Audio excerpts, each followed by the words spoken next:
Self-editing your work is one of the most important skills you can have as a writer.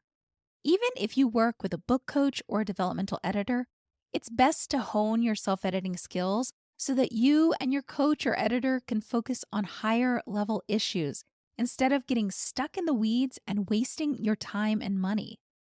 And honestly, learning good self-editing skills is an excellent way to improve your writing in general.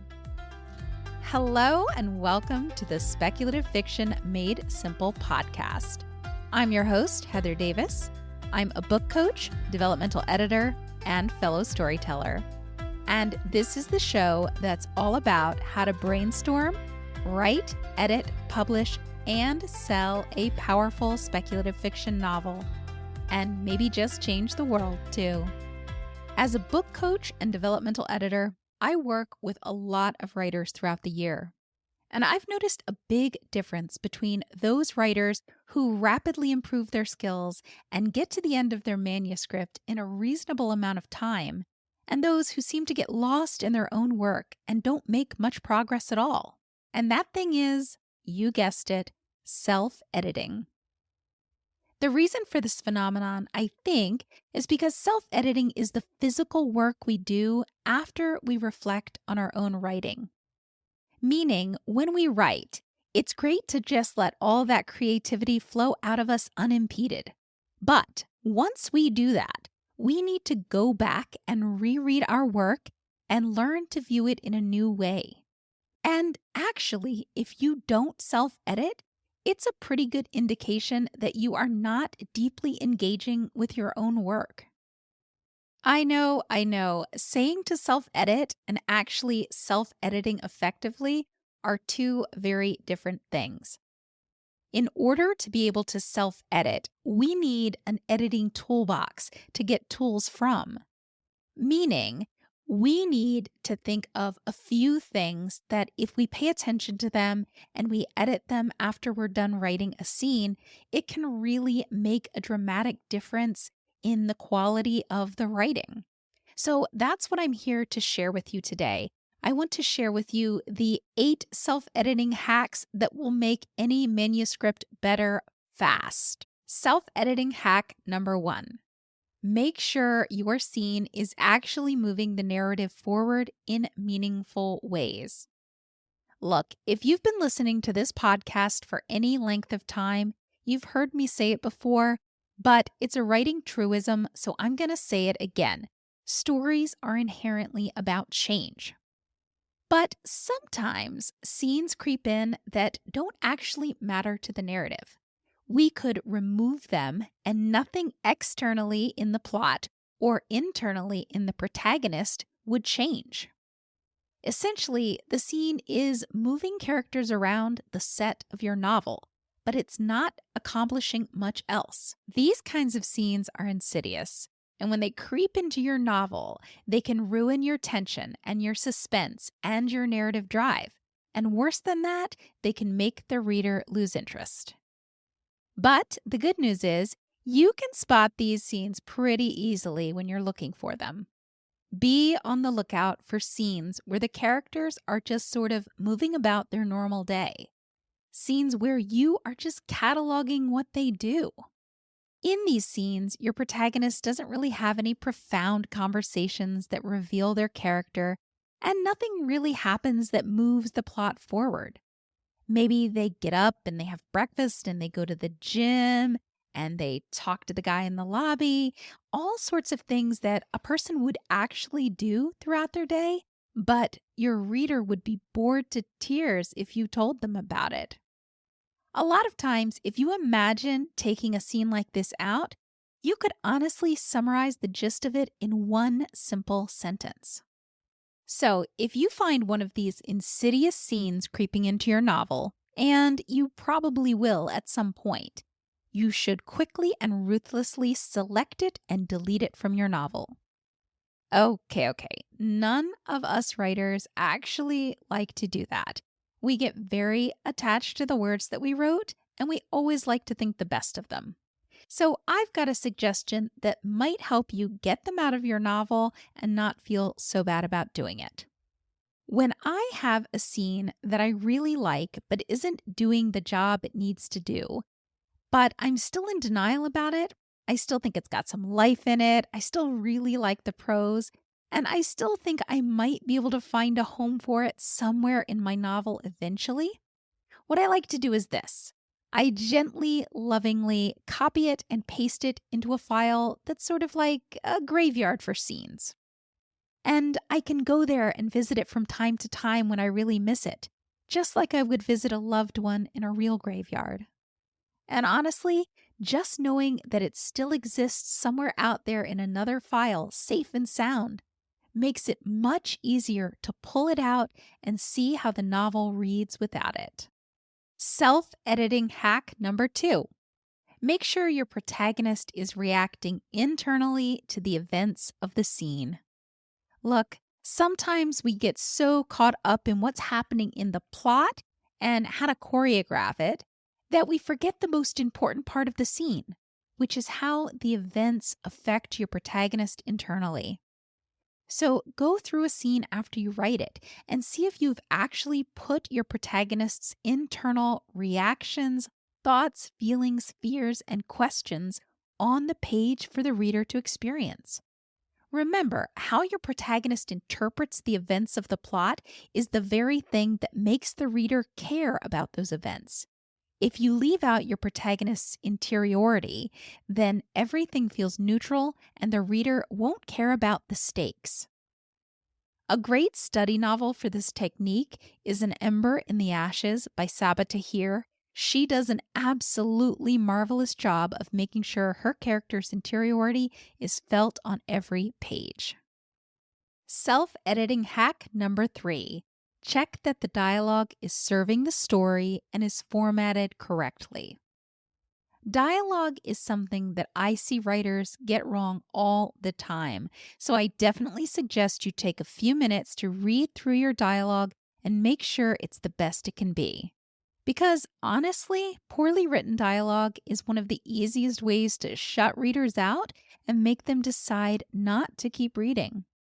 On the other hand, well-written dialogue really pulls readers in and makes them lose themselves in the narrative. Here are some questions to ask yourself as you're editing your dialogue. Question 1.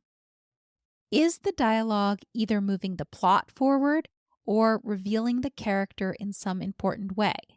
If it's not doing either of those things, it's probably not important dialogue, and you probably should revise it. Question 2. Do the speakers sum up information that they both already know just for the benefit of the reader? If so, you're probably going to want to revise it because that sort of thing sounds unnatural and strange. People don't actually talk that way. One trick to fix this problem is to take a lot of what is explicitly being said in the dialogue and simply move it interior to the point of view character. Meaning, as the two characters are talking, the point of view character can be thinking about the deeper meaning and the history that goes behind what is being said. Question 3. Have you created a new paragraph for every new speaker? Look, I know many older novels don't follow this rule, but modern novels do.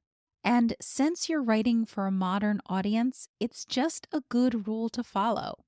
The truth is, the dialogue written this way is much clearer and easier for the reader to follow, and that's what you want to keep them engaged.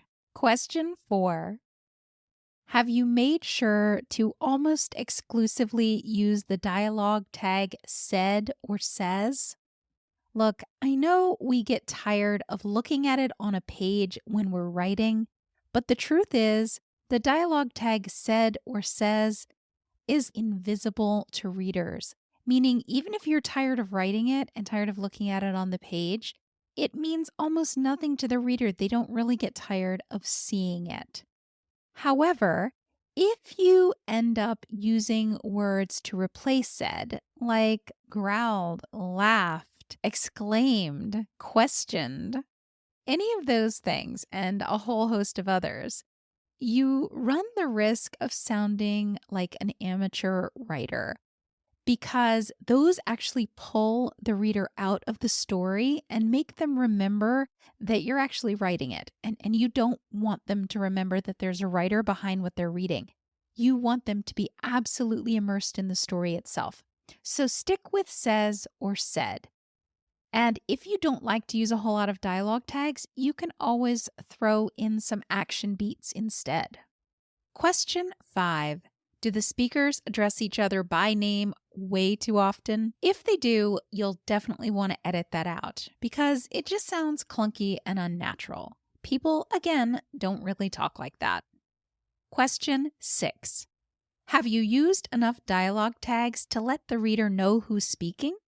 Sometimes writers tend to get lost in their dialogue, and the dialogue just sort of goes back and forth like a ball in a tennis match. And it's perfectly clear to the writer who's speaking, but when the reader reads it, they quickly lose track of who's saying what. And I can tell you from personal experience that when I have to go back over and over again to figure out who's talking, I give up. I put the book down and I do not keep reading. Question 7. Is the dialogue too formal? Sometimes writers end up writing dialogue that sounds like their character is standing in front of an entire audience giving a TED Talk, and not a particularly interesting TED Talk because there are no contractions, there are no sentence fragments, and they're using a kind of grammar that is technically correct, but nobody actually speaks that way. So, what you need to do is reread your dialogue, say it out loud, see if it sounds right. And definitely, absolutely use contractions. Use sentence fragments where someone would naturally use a sentence fragment in their speech. And apply the rules of grammar that people apply when they're talking, not when they're writing a paper for their English professor. Question 8. Have your characters gone on monologues instead of having conversations? We all do it from time to time. We get lost writing dialogue from a particular character's point of view, and it just seems to go on and on and on. Maybe we have 5 or 6 or 7 or 10 lines of dialogue. If you see this happening, you definitely need to break it up. You don't really want to have one character speak more than 3 or 4 lines at a time. Maybe once in a while you can get away with this depending on what their conversation is about, but if you find yourself consistently doing this, you definitely need to edit it down. Again, 3 or 4 lines at most. Honestly, sometimes characters only say 1 or 2 lines, or maybe a single word. One way to break up these monologues is to just have another character ask them a question in order to draw out more of what they would have said in their monologue, so that it seems like there's more of a back and forth with another character. Question 9. Does the dialogue match the speaker? This is something that I see some writers struggle with. Sometimes their dialogue just sounds all the same. It sounds uniform. You could easily imagine any of the characters saying the exact same thing the same way. So, what you need to think about when you're writing for a particular character is, does what you have them saying for dialogue match their age, their education level, the region where they were born, their personality, right? By asking yourself these questions, you can begin to tease out how different characters would actually say things in different ways. And honestly, if you're really good at this, you might find that you need dialogue tags a lot less often. Okay, we're done with the dialogue self-editing. Now let's move on to self-editing hack number 4. Use your paragraphing for style, clarity, and pacing. Paragraphing is the least talked about but easiest trick to make a scene better and more engaging. Paragraphing adds style, provides crucial clarity, and perhaps most importantly, helps with pacing and can even help you build tension in the narrative. So, what is paragraphing? Simple. It's where you choose to make a new paragraph. Really, it's that simple.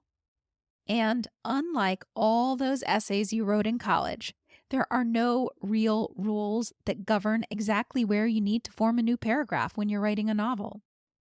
That means it's largely a stylistic choice. Broadly speaking, big paragraphs in modern novels have about 3 to 5 sentences each. Unless it's a paragraph with dialogue, and then the average is actually 1 to 2 sentences each. Meaning paragraphs are getting shorter, and that's okay. Because when paragraphs are shorter, they are less intimidating to readers. And that's a good thing because it means readers will be more likely to keep reading if they see 4 short paragraphs versus one gargantuan that spills all over the page. Also, paragraphs can be used for pacing and emphasis. For instance, if you want a sentence to be emphasized because the idea should stand out in readers' minds, make it stand out in its own paragraph. You can do that. There are no rules. Heck, you can even make a single word its own paragraph for emphasis if you want to. As far as pacing goes, if you want a scene to feel faster and more intense and adrenaline pumping, like maybe a chase scene or a fight scene, you want shorter, choppier sentences and shorter paragraphs. However, if you want a slower, more introspective scene, you want longer sentences and longer paragraphs.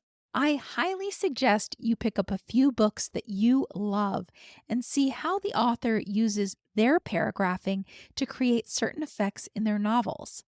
I truly believe that one of the best teachers of great writing is observation.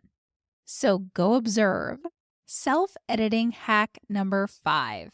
Ditch the ly adverbs. In modern writing, it's advised to limit ly adverbs because these words are considered amateur. The reason is because these words are actually shortcuts that allow the writer to plant a very general idea in the reader's head without actually describing anything specific. They rob the novel of its descriptive power. Some examples of this include the following phrases. Jordan clenched his fists angrily. The little girl ran clumsily up the hill. She rubbed her hand over her face before eyeing him warily. With not too much effort, I could rewrite the sentences with a little more descriptive power, like this. Jordan clenched his fist until his knuckles bulged taut and pale. The little girl stumbled sideways and slipped on the wet grass several times as she ran up the steep hill. She rubbed her hand down over her face and then squinted at him until tiny wrinkles collected around her eyes. Look, I'm not here to pass judgment on adverbs, and I'm not saying you need to strip every single one of them out of your novel. I'm just saying that most agents and editors will judge your work harshly if you use too many of them. In fact, if you open any novel published in the last decade, you'll see very few of these words wheedling their way into the prose. And when they are present, it usually denotes that the writer is writing for a younger audience, or in some cases, that the writer is going for a lighter, more whimsical approach to their prose.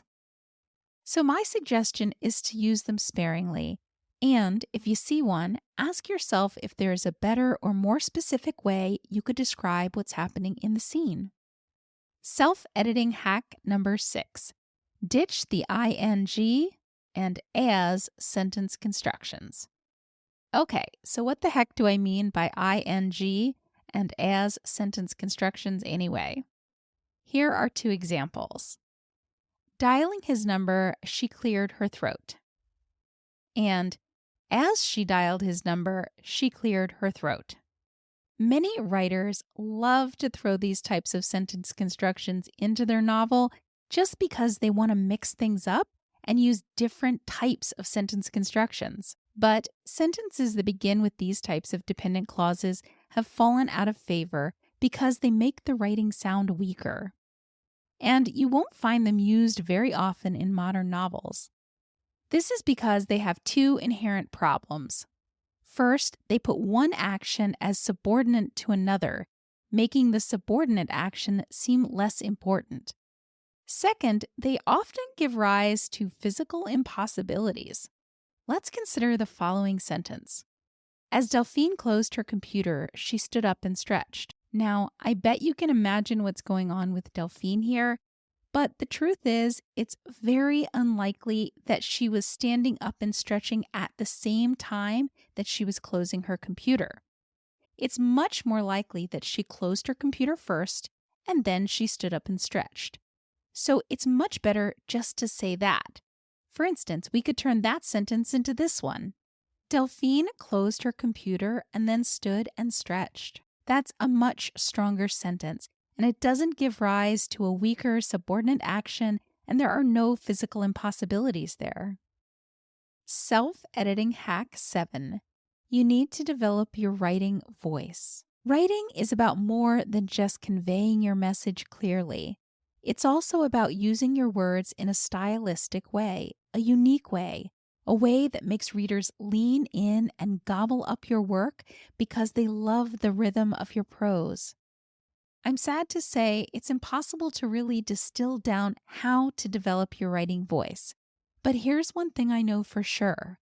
Voice is what stands between writers who find publishing success and those who don't. In my experience, developing your writing voice happens in 3 phases.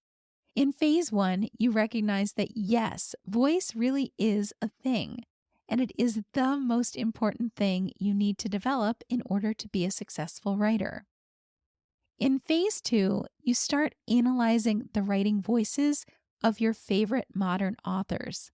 To do this, you get very analytical. You take notes on their sentence structures, their paragraphing, their phrasing, and what kinds of information they include in a scene. Is there a lot of interiority? If so, how do they include it? How and when do they weave in backstory? How do they incorporate jumps in time? What kinds of words do they use to inspire emotion in the reader? How do they show emotion in the protagonist? What is their scene structure like? How do they begin and end their chapters? I actually like to keep a notebook with this information so I can refer back to it when I'm feeling lost and uninspired. I also use sticky notes to flag areas in a novel where the voice is spot on, so I can go back to it again and again and analyze how the author worked their magic. Phase 3. You start revising the scenes that you already wrote using the stylistic choices you love. Meaning, if your favorite authors opt for short, punchy paragraphs, you see if you can make yours shorter and punchier. If your favorite authors include a lot of protagonist interiority, you try to layer that information into your scenes so the reader can really get inside your protagonist's head and see the world the way they see it. Honestly, voice is something that develops slowly, but it is something that you need to work towards. And when you're editing your scenes, it's the perfect time to start experimenting with your writing voice. Self-editing hack 8. Read your work out loud and listen to the way it sounds. One of the best ways to get better at writing and to be better at editing your own work is simply to go back and read your work out loud to yourself. Why? Because good writing has a rhythm to it, a flow, a kind of poetry that's nearly impossible to hear when you're reading silently. So find a quiet room and read your work out loud to yourself as you're writing and editing. It may feel silly, but I promise you, you will immediately begin to identify phrases, sentences, and entire paragraphs that looked really good on paper, but don't quite sound right to the ear. And as you revise so that your prose do sound good to the ear, your writing will dramatically improve. Okay, writers, I hope this episode was really helpful. Please take a moment to snag the checklist that accompanies this episode. You can find that link right in the show notes. Also, please take a moment to follow this podcast and share it with a writer friend. It's a great way to show your support and let me know that you're interested in hearing more. Until next time, keep writing, keep dreaming, and remember, the world needs your stories right now. So don't you dare give up on your novel or yourself. See you next time.